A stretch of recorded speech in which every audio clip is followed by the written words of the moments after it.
It's the final push to woo voters. Party leaders have been crisscrossing the country to get your vote. For analysis on how different political parties have fared in the final week of campaigning, we're joined by political analyst Kgothatso Shai. Thank you very much, Professor, for your time. Just first of all, independent candidates. I mean, I'm hearing, for instance, at the IEC Results Center in Bloemfontein that there's 134 independent candidates in that province alone.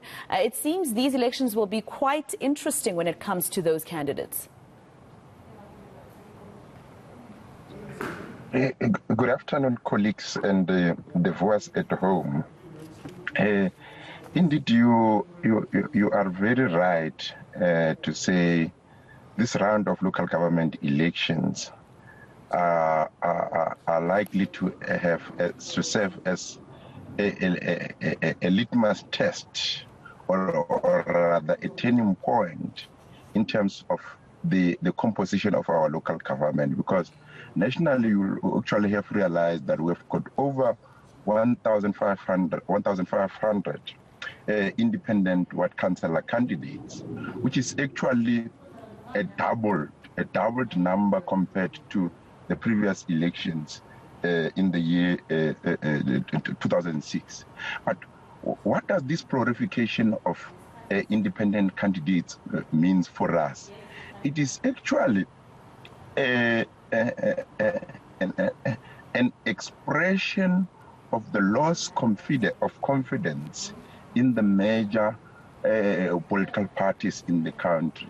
So we are finding ourselves in a situation whereby the people within the communities, they say, look, we don't think that the governing party, the ruling party, truly represents us in terms of our interests, aspirations, and what have you. And unfortunately, certainly, in as much as the ruling party is not doing very well in terms of representing us, we also do not have an alternative opposition or political party that can represent us, that can resonate with our interests and aspirations as community members. So I think the proliferation of the independent candidates, for me, it is a call for the reimagination of the South African democracy without political parties.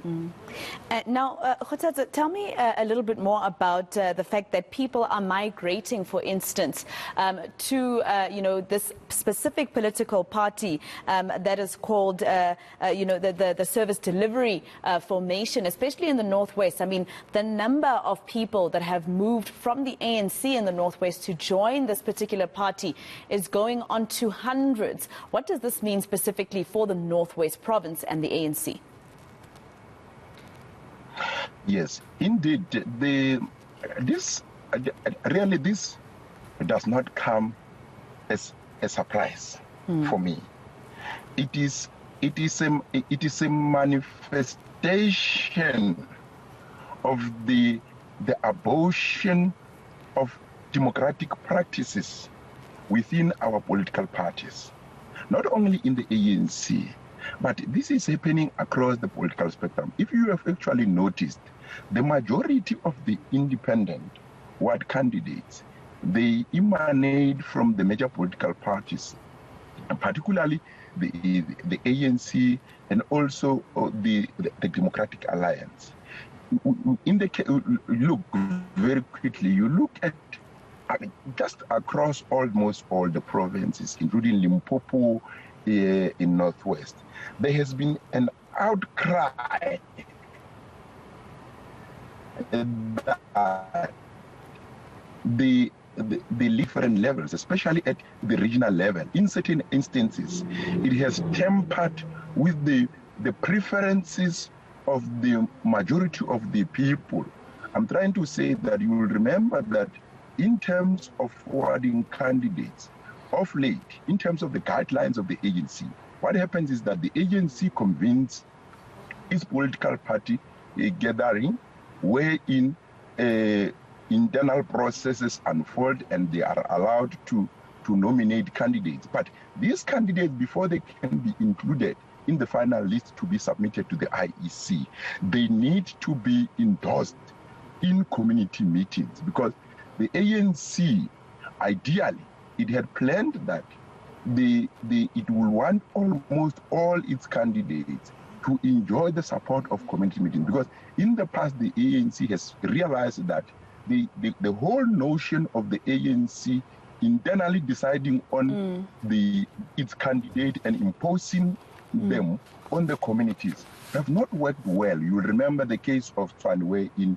Tokoti. This is a loss because she did not have the solid support on the ground, but she was imposed on by the political leadership of the ANC on the people. But unfortunately, at a lower level, especially at the regional level, we've got instances whereby, due to factional considerations and other considerations which do not necessarily speak to the needs of the community members, the list, the proportional representation list have been reshuffled to an extent wherein certain community leaders, members of the ANC, even community members, felt aggrieved that the leadership of the ANC, especially at the regional level, does not respect them. They impose candidates, and in that way, they will then opt for independent route, or even join opposition political parties such as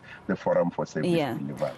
All right. Now, the IEC announcing during the course of this election period that this time around they have the largest number of special votes. Could we attribute this to anything, or is it just because elections happen to be on a Monday?